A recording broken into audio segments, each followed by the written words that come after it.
Book of Nehemiah. Nehemiah chapter 6, beginning verse number 1 hanggang verse number 9. So let's read it responsively. Sisimulan ko po in verse number 1 and then hanggang makarating po tayo in verse number 9. Are you there? Amen?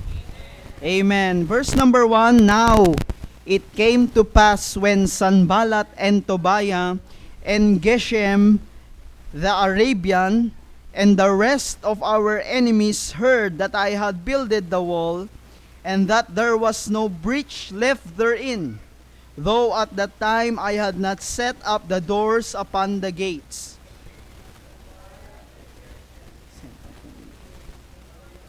Meet together in some one of the villages, but they thought to do mischief. And I sent messengers unto them, saying, I am doing a great work, so that I cannot come down. Why should the work cease while I leave it, and come down to you? 4 times after this sort, and I answered them after the same. Then sent Sanballat his servant unto me in like manner, the 5th time with an open letter in his hand, wherein was written, It is reported among the heathen. And Gamshu said it, that thou and should use think to rebel, for which cause thou buildest the wall, that thou mayest be their king according to the word. And thou hast also appointed prophets to preach of thee at Jerusalem, saying, There is a king in Judah, and now shall it be reported to the king according to these words. Come now, therefore, and let us take counsel together. No such things, as thou sayest, but thou thinkest them that I know. Sabay-sabay po tayo in verse number 9. For they all made us afraid, saying, Their hands shall be weakened from the work, that it be not done. Now therefore, O God, strengthen my hand. So the title of our message this evening is, kalimutan ko yung title. Love, build your love, and love will build. Okay, naalala na.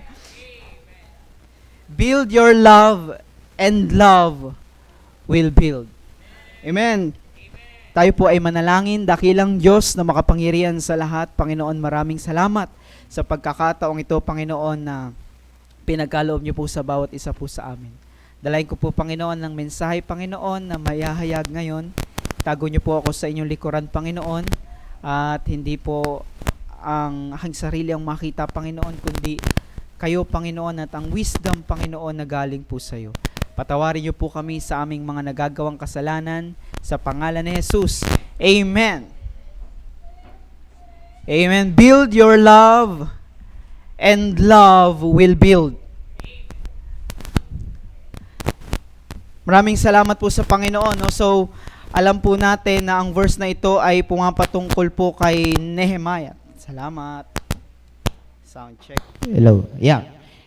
No? Mga kapatid, every one of us knows that love is pushing you to something. Amen? Pushing you to something, it gives pressure that comes from the heart. Amen? Pressure comes from the heart. Kaya nga minsan ay kahit mahirap ay gagawin natin because of love. Come on. Because of love.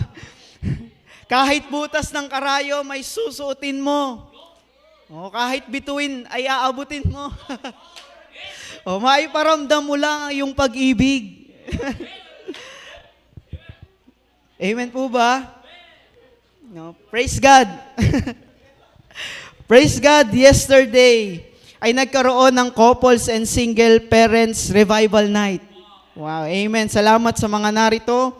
And the purpose of it is to strengthen the relationship of each couple, and of course, the relationship of parents and their children.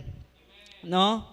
And when we say love, it is not about loving the opposite gender. Amen.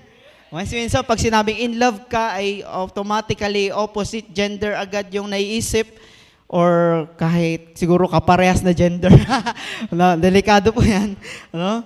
Ang pagmamahal ay hindi lamang sa nakita mo ang kanyang mapungay na mata. Hindi lamang sa nakita mo ang kanyang mapantunaw na tingin. Hindi lang yan ang pag-ibig. Okay, sabihin nyo naman, inspired ako ngayon. Ayan. Na tila ay parang titigil ang mundo mo pag nakita mong isang tao. Hindi ko sinasabing hindi yun pagmamahal. No? Pagmamahal din yun, kasama naman yun. But brethren, love is not all about that. Amen? Brethren, si Nehemiah ay isang lingkod ng Diyos sa Old Testament at ang kanyang kwento ay isang magandang halimbawa ng pagmamahal sa Diyos. Siya ay isang lingkod ng Diyos na may pagmamahal at siya'y nagbigay ng inspirasyon sa atin mga Kristiyano in spite sa mga umuusig sa Kanya. So kilala naman po natin kung sino si Nehemiah. Si Nehemiah po siya ang nag-build ng Wall of Jerusalem. Diyan po natin kinuha yung ating tema na Nehemiah Project. Amen? Si Nehemiah ay nagbigay ng inspirasyon sa ating mga Kristiyano. No, ang kanyang kwento hanggang ngayon ay mga bata, wag mo na maingay, ay nakikita pa rin natin. Ang kanyang pagmamahal ay hindi limitado, no? Kundi pati rin sa Diyos. No? Ito ay nagbigay sa kanya ng kalakasan. Yan po si Nehemiah. Maraming pag-uusig ang nangyari sa kanya. So kilala naman natin kung sino yung nag-uusig kay Nehemiah. Si Tobiah, si Sanballat, at si Geshem. No? Salamat sa Panginoon, Nehemiah builds the wall of Jerusalem within 52 days. Kaya nga salamat habang ginagawa yung ating Nehemiah project. Within 52 days, nakita po natin na meron na pong nakatayong structure. Though hindi naman fully complete, pero nakita na natin yung kanyang itsura within 52 days. Amen? Kaya nga po, kung walang pag-ibig si Nehemiah sa Panginoon, hindi niya po ito gagawin. That's why we need to build our love first. And love will build something extra impact to our lives. Build your love and love will build. Number 1, love builds connection.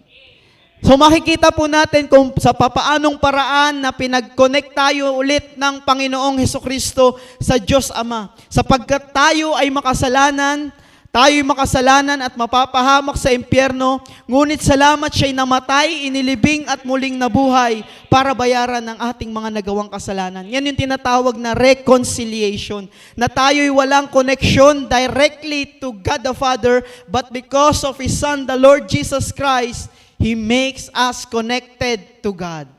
Kaya salamat po sa Panginoon, love builds connection.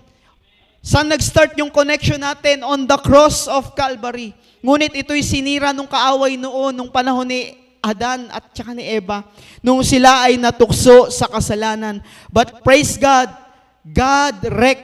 Jesus reconnect us to the Father. As we can see, before Nehemiah built it, he connect himself to the Lord first through prayers. Sa pamamagitan ng panalangin. We cannot say that we love God if we are not communicating with God. Love means communication. Without communication, there is no love. And you cannot prove that you love God without communicating God. Mahal ko ang Diyos, but sometimes we forget to pray. Kaya nga sabi in Nehemiah chapter 1, verse number 5, ito yung connection ni Nehemiah sa Panginoon. And said, I beseech thee, O Lord God of heaven, the great and terrible God, that keepeth covenant and mercy for them that love Him, and observe His commandments. In verse number 6, let thine ear now be attentive. Dito po sa time na to, si Nehemiah ay nananalangin na po sa Panginoon.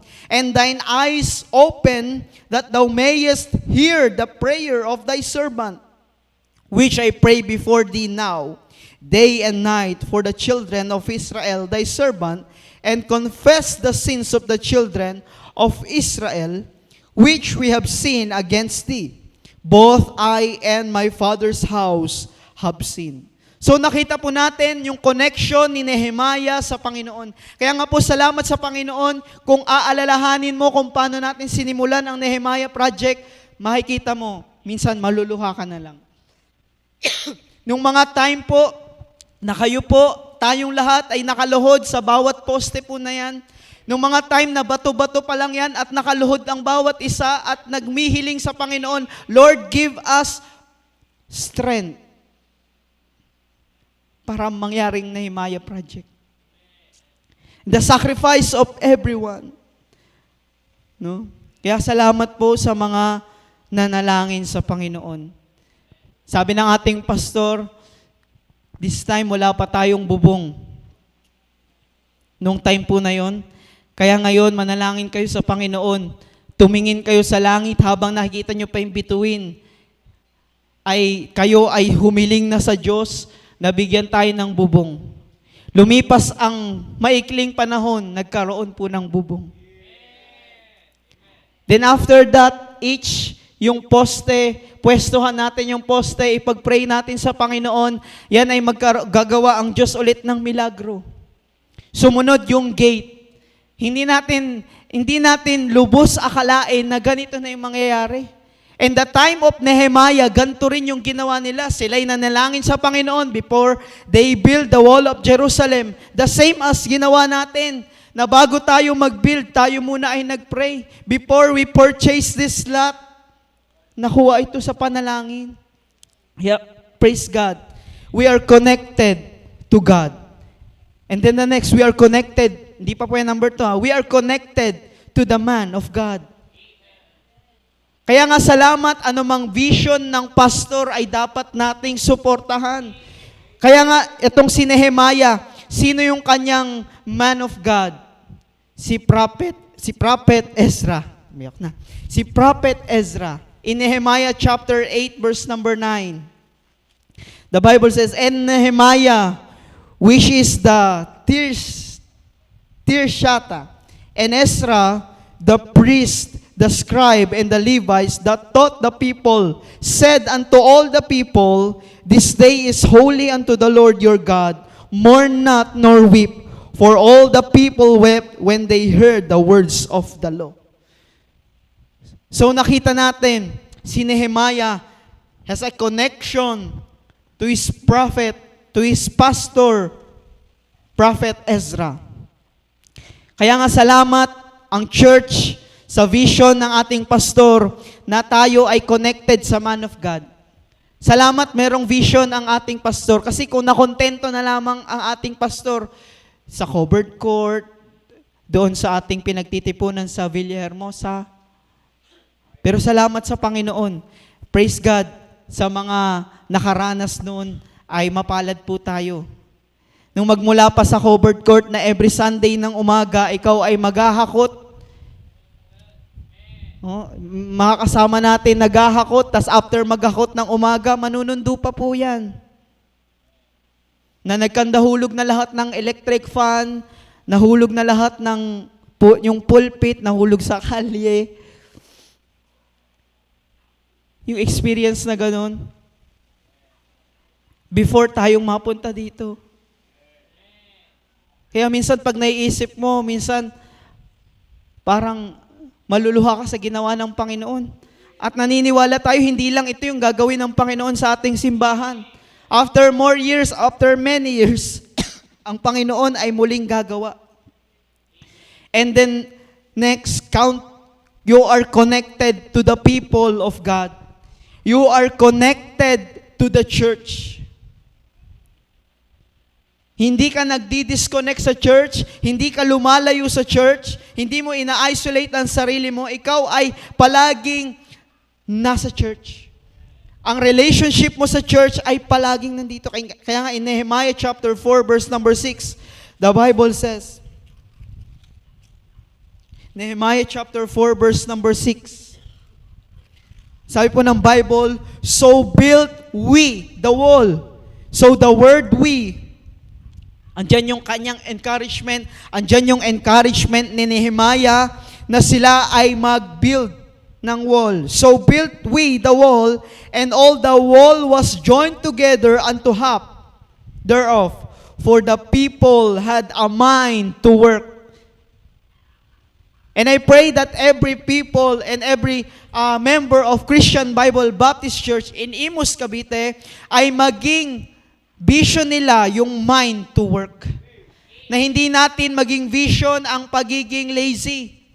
Hindi natin maging vision ang pagiging sluggard. Ating maging vision is our mind to work. Kaya nga salamat. That's Nehemiah has a great example that he is always connected to the people of God. Sino yung mga people ng Panginoon? Sino yung mga tao ng Panginoon? Which is the church. Tayo ay connected sa simbahan. Do not create a gap.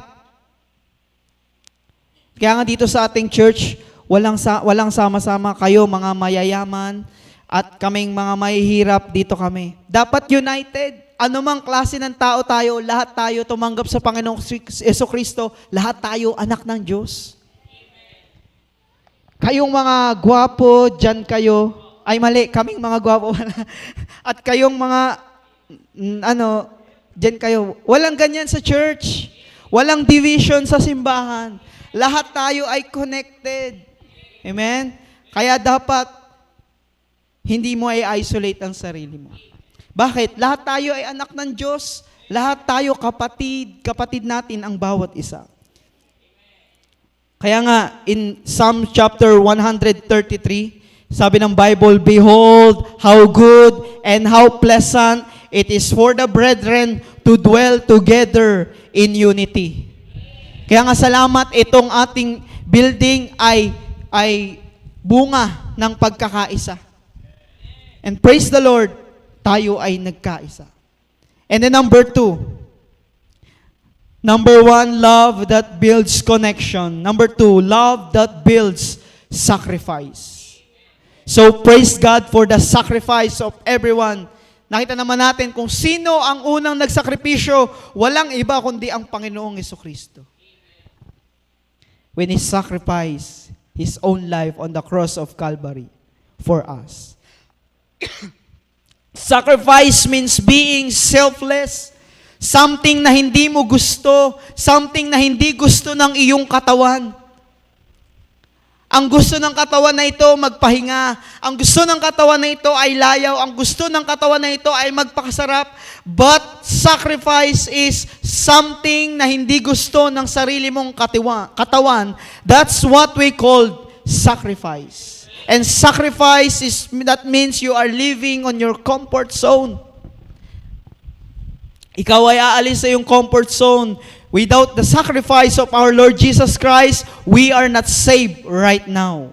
Kaya nga salamat sa Panginoon. Praise God, He sacrificed for our sins. And now, it is our turn for Him.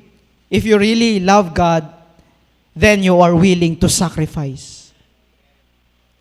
Sacrifice means nasasaktan ka. Sacrifice means umaaray ka. Kaya yung mga Nehemiah, bawat bangon sa higaan, aray. Pero salamat sa Panginoon, that's what we call sacrifice. Ano yung sinacrifice? Letter A, our commitment. Amen. Thank you. Thank you. Our commitment. So ano ba dapat yung ating i-commit sa Panginoon? Number 1, yung ating sarili. Hanggat hindi committed yung ating sarili sa Panginoon, hindi natin maiko-commit ang anumang meron tayo. Commit our own life. Kaya nga sabi ng Bible sa Romans, I beseech you therefore, brethren, by the mercies of God, that ye present your bodies a living sacrifice. Pag sinabing sacrifice, selfless. Hindi mo na inisip yung sarili mo, hindi mo na inisip yung pangarap mo, inisip mo ay para sa Panginoon. Kaya nga salamat, yung ibang nag-labor of love dito, meron dito umabsent pa sa trabaho. Bakit? Hindi nila inisip yung kanilang pangsarili, inisip nila ay yung gawain ng Diyos. Our commitment, number 1 yan, yung ating sarili muna ang i-commit natin sa Panginoon. And then salamat sa mga nag-commit ng kanilang treasure. Naging part ka ng Nehemiah project, naging part ka ng tiles commitment, naging part ka ng windows. It is a blessing. Tingnan natin kung may sacrifice din ng treasure kila Nehemiah. Nehemiah chapter 7, verse 72 to 73. Tingnan natin kung gaano yung sacrifice sa panahon ni Nehemiah. Are you there? Amen? Sabi po dito, and that which the rest of the people gave was 20,000 drams of gold. Nehemiah project. And the next, and 2,000 pound of silver. And 70 and 7 priest garments. So the priests and the Levites and the porters and the singers and some of the people and the Nethinims and all Israel dwelt in their cities, and when the 7th month came, the children of Israel were in their cities. Nakita po natin yung sacrifice nila. 42,000 drams of gold, 6,750 pounds of silver. That's sacrifice. Kaya nga salamat po sa Panginoon. Noon meron ng sacrificial giving. Kaya salamat sa Panginoon kung ikaw ay nag-sacrifice para sa ating Nehemiah project, hindi yan sayang. Dahil yan ay para sa gawain ng Panginoon. Lahat ito, lahat ng meron dito, lahat yan sacrifice. Sa windows, sa facing board, sa mga bakal, sa lahat, sa gate, may sacrifice. Bilang yan ng Panginoon. Kaya nga, itong kay Nehemiah, pati yung bilang, 42,000 drams of gold, 6,750 pounds of silver, nakarecord sa Bible. Pati yung binigay mo ngayon, nakarecord yan sa Panginoon. Hindi yan sayang. Kaya ang ating mga sacrifice ay hindi sayang sa Panginoon. Basta't binigay na natin sa Panginoon, counted na yan sa Diyos. Nag-sacrifice ka ng effort, nag-sacrifice ka ng lakas, nag-sacrifice ka ng money. It's not in vain. Ang mga binigay na ito ay para sa pagtatayo ng templo, no? At para sa pangangailangan ng mga Levites. Ito ay nagpapakita ng pagmamahal sa Panginoon. Kaya nga salamat sa Panginoon na naging model natin si Nehemiah sa pagtatayo nitong church. No? Ito ay nagpapakita ng pagmamahal at paglilingkod sa Diyos. Kala natin tayo lang ang nag-commit, no? Pero nung time ni Nehemiah, grabe yung kanilang commitment sa Panginoon. Pero anong tingin ng iba? Anong tingin ng mga nasa labas? Ay, ang simbahan na yan, ano naman yan? Puro pera-pera lang. Kahit saan ka pumunta, ang usapan ay salapi. Ang mahirap lang, yung ibigin mo yung salapi. Pero kung yung salapi ay ginagamit sa gawain ng Diyos, hindi yan sayang. Kaya nga salamat sa Panginoon. Ginagaya lang natin si Nehemiah. And praise God sa mga kapatiran na nagsakripisyo para sa ating Nehemiah project. Brethren, our spirit is like the spirit of people of God during Nehemiah's time. In Luke chapter 6 verse 38, give and it shall be given.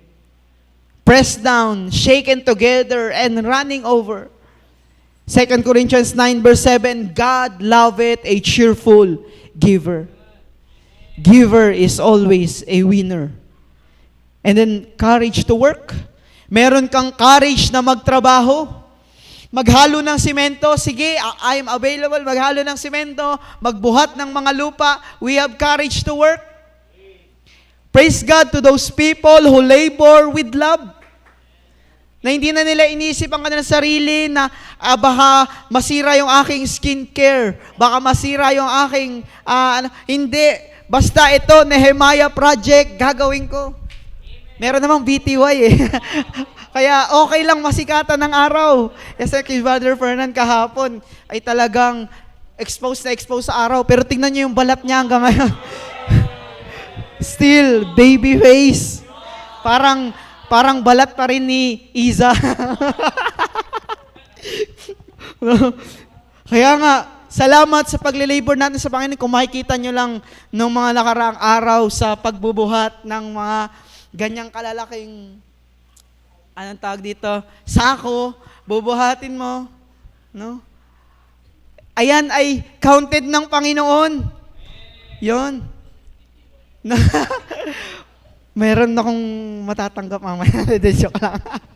No? Kaya nga salamat sa ating pastor na merong vision. And then sa ating architect, no? Nakalibre tayo ng architect. Ano, mahal yung bayad sa architect. Makipag-usap pa lang sa architect, mahal na. Salamat na opportunity na makausap ko siya palagi na walang bayad. Kasi kung walang architect, kung ano-ano lang ang mangyayari sa ating building. O, sige, yan mo. Pero salamat, merong architect na nag-iisip. Kaya nga, every detailed na yan, lahat yan sukat. Lahat na ngayon sukat yan. No? At salamat sa mga nag-labor. Nandito last week, sila Brother Noel, sila Sir Joseph. Lahat sa lahat ng nag-labor. Simula pa pasimula nung una pa lang. Sila Sir Ronald, dito si Sir Ray, na yung mga puno pa dati na natumba ay siya yung kumuha. Oh. Si Brother Jed kahapon, grabe yung kanyang paghahakot. Talagang Kaya nga sa gawain ng Panginoon, marami kang matututunan. Yung mga hindi mo naman alam dati gagawa mo. Dahil lang sa gawain ng Panginoon. Sa mga uma-absent sa kanilang trabaho, si Sir Bal, uma-absent. Si Sir Albert, dito sa ating stage. Si Tatay Minyong. Halos lahat ng lalaki dito, nag-neighbor of love, simulat sa pool. Si Brother Kokoy, Brother Jim, Brother Michael. Si Brother Javier. Si Sir Joma, sa electrical. Ayan, binaon niya. Kaya nga, counted yan sa Panginoon. Si Sir Rondel, runner yan natin, no? Sila Brother Ronald, nung nag-i-give pa lang dyan, yung tricycle niya, back and forth. Oh. Si Brother AJ, taga-check ng okay na ba yan?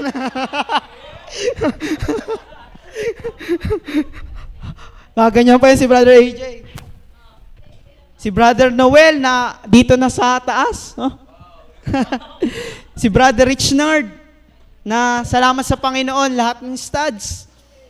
Pati yung mga FISM board. A blessing yung company din ni Brother Richnard.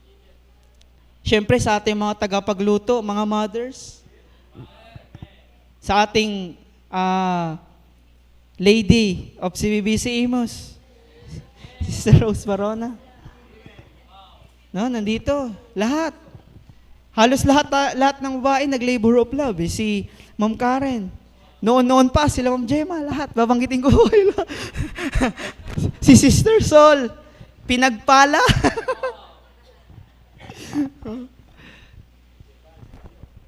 Si Sir Val, bulalo. Si Kuya Jebby, nagpala din kahapon niya. Yeah, praise the Lord. Sa mga nananalangin, sa mga senior citizens, nagpe-pray sa atin. Thank God. Kung alam mo, may naging part ka sa Nehemiah Project, praise God for your life. Amen? Salamat sa Panginoon na tayo ay patuloy na ginagamit ng Panginoon sa labor of love. Nabanggit ko po. Kawabanggit ka. Sino po hindi ko nabanggit? Kahapon, nung couples fellowship, sa mga gumawa din ng props, sila Sister Claire, Sister Elsie, no, gupit-gupit, sila Brother Michael, nagupit ng bola, expert sa bulaklak si Brother Michael. Kaya nga, sila Sister Hannah, nagpunas ng electric fan. Oh, Nanay Paz, prayer warrior. Prayer warrior. Kaya salamat sa bawat isa. Your labor is not in vain in the Lord. Kung meron nun ako hindi nabanggit, alam ng Panginoon yan. Especially, pinagpapasalamat natin si kasama sa mga nagluluto, sila Sister Jen. Pagdating ni Sir Noel sa kanilang tahanan, pupunasan ti Jen ng pawis niyan. Oh, pawis ka na naman.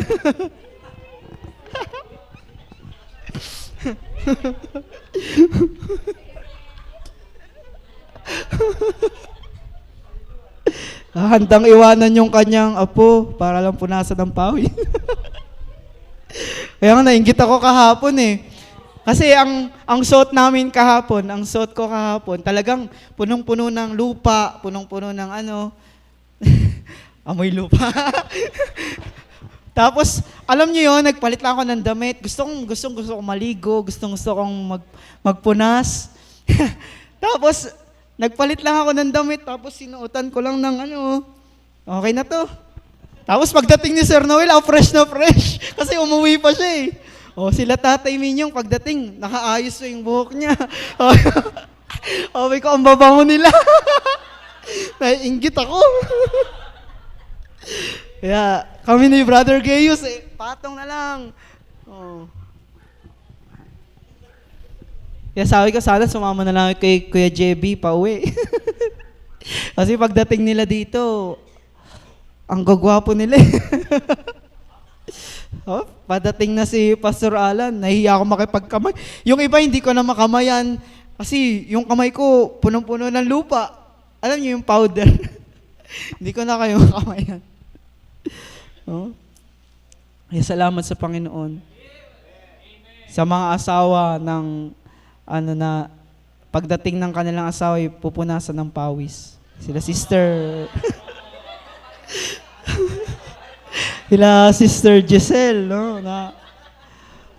na mag-i-encourage sa kanyang asawa, love, may devotion ka pa bukas. Huwag ka muna gaano magpagod.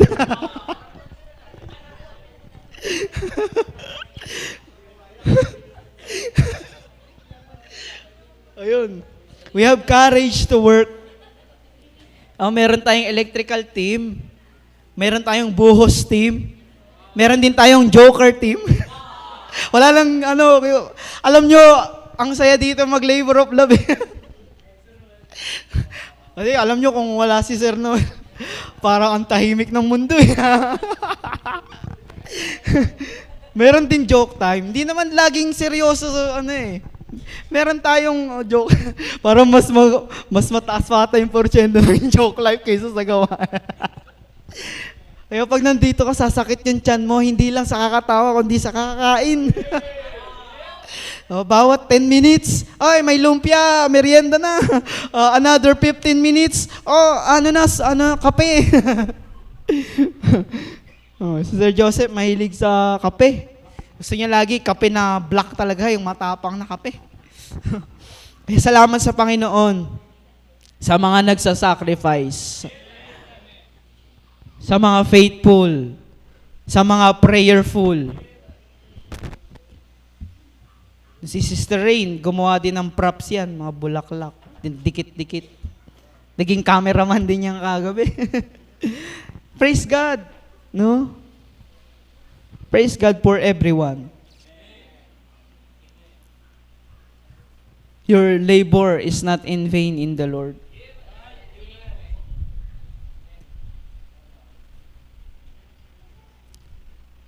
The Lord will not forget your work. Hebrews chapter 6 verse number 10.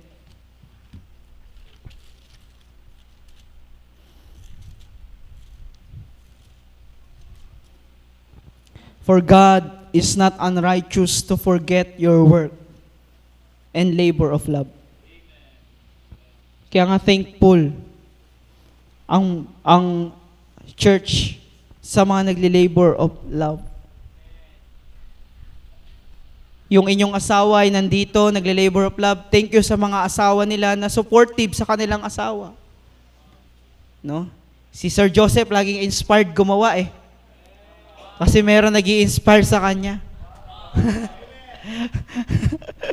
Si Ma'am Gemma. Kaya Sir Joseph, pag uuwi na ako kasi maglalaba pa ako. Papagalitan naman ako. Kaya salamat sa Panginoon, God will not forget your labor of love. God is not unrighteous to forget your work and labor of love. They do always hear. May ba yung nabasa ko? Hebrews chapter 6 verse 10. Which ye have showed toward His name. Alam niyo yung ginagawa natin ito, hindi para sa tao. Kasi kung para sa tao natin ginagawa ito, hindi maitatayo ang wall. Kaya thank God. Yan sabi ng Panginoon, kung ikaw ay nagle-labor of love, labor for the name of God, for the name of Jesus, toward His name. In that ye have ministered to the saints and do minister. Alam niyo saan na po natin aanihin yan? Dun sa langit. Lahat ng labor at sacrifices ng bawat nag-labor of love sa building na ito, doon pagdating sa langit, ang Panginoon ang magre-reward sa bawat isa. Kung meron man dito, kalagitnaan natin, or sa live, hindi man nabanggit yung pangalan mo ngayon, pero sa langit counted. Praise God. Nehemiah has a courage to work. When Nehemiah builds the wall, tandaan po natin, every courage, there is discouragement. Ano sabi nila? Tobiah and Sanballat. Do not be like Tobiah and Sanballat. Na si Sanballat, si Tobiah at si Geshem ay negative sa gawain ng Panginoon. Nehemiah, ano ba ginagawa mo? Sayang lang yung effort mo dyan. Kapag yan ang mindset ng isang Kristiyano habang may Nehemiah project, para kang si Tobiah, para kang si Geshem, at sinong isa? Sanballat na may balat. Para kang sila na negative ka sa gawain ng Panginoon. Na wala nang sinabi kundi negatibo sa gawain. No? Kaya salamat sa Panginoon.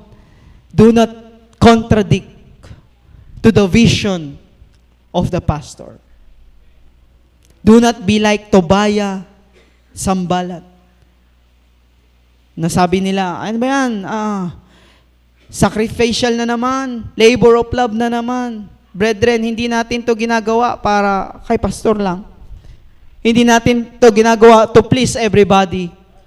We do this for the glory of God. Nawa, hindi tayo yung maging hadlang sa pagtatayo ng Nehemiah project. Kaya nga in Nehemiah chapter 4 verse 3, ano sabi nila?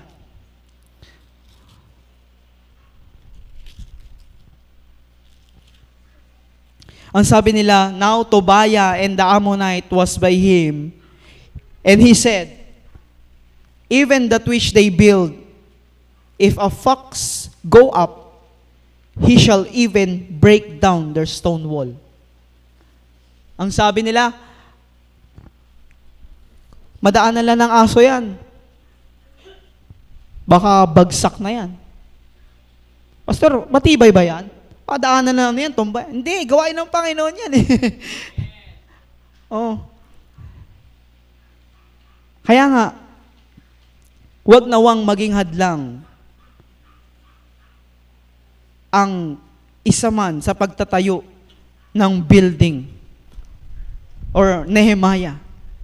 No? May nagsabi nga kay pastor eh. Oh. Yung mga ibang nagpapastor ay ano lang yan, nagpapayaman lang yan eh. Sabi kay pastor, ay yung ibang pastor nagpapayaman lang yan. Ang sagot ni pastor, ay ba't di ka magpastor? Kung pagpapayaman lang. Pero sabi ni pastor, alam mo ba bago ako magpastor, meron akong iniwan na business. Merong mga taong nawalan ng trabaho dahil sinuko ko ang buhay ko sa Panginoon. That's what we call sacrifice. At hindi naman nagsara ang business dahil mahina eh. Sa kalagitnaan ng kalakasan, dun sinara. Isipin mo, malakas yung negosyo, tapos bigla mo isasara, na ang dami mo pa nakahang na projects. Sabi ni pastor, sa iba na lang kayo magpagawa. Bakit? Isasara ko na tong business na ito. Because I am doing a great work. And that work is the work of the Lord. Kaya maraming negative eh. Magpapastor ka? Ang sabi nila, may ganyan ka ba? Pastor Bo, si Bo, may ganyan ba? Magpapastor? Meron negosyo? Malakas ang negosyo? Alam ko may inuman pa sa bahay nyo kasi wala pa ako nun eh. Dati. Pero wala naman si pastor doon. Outside. Oh. So, nagpapastor? Anong mapapala niya dyan? Pero salamat sa Panginoon, yung pagtugon niya sa panawagan ng Panginoon ay hindi nasayang. Kaya salamat sa Panginoon. Kaya yung nagtanong na yun, na nahimik. Bakit? Hindi niya naunawaan kung ano ba yung panawagan.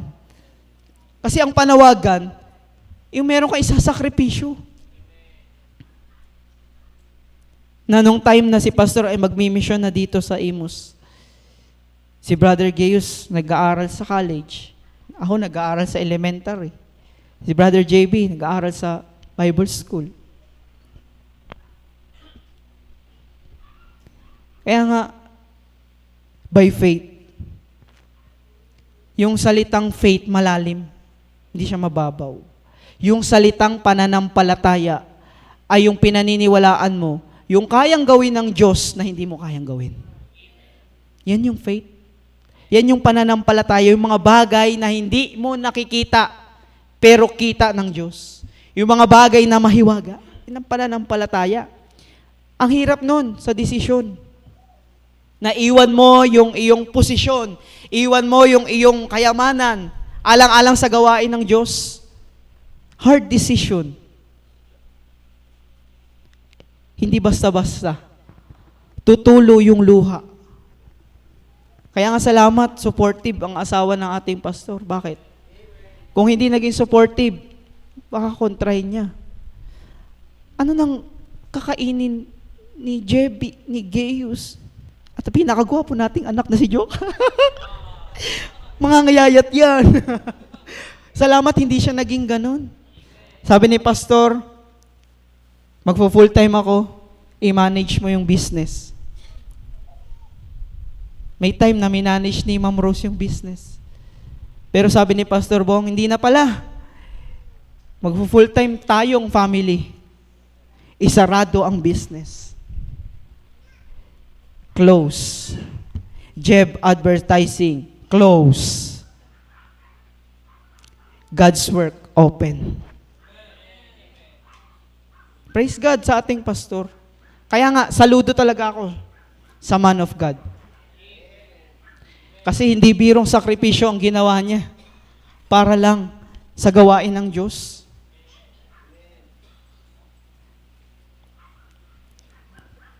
And last, love that builds faithfulness.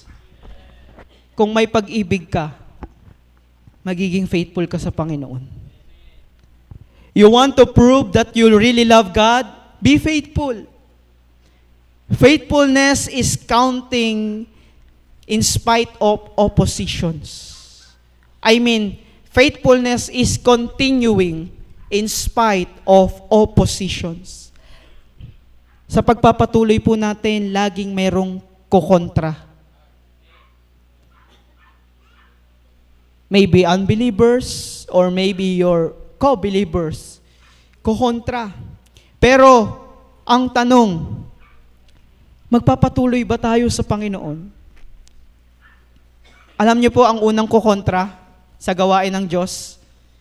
Yung sarili mo.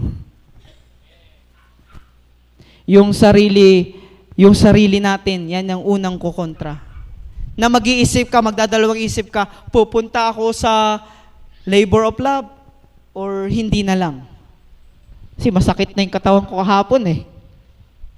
Pero, una yung sarili mo.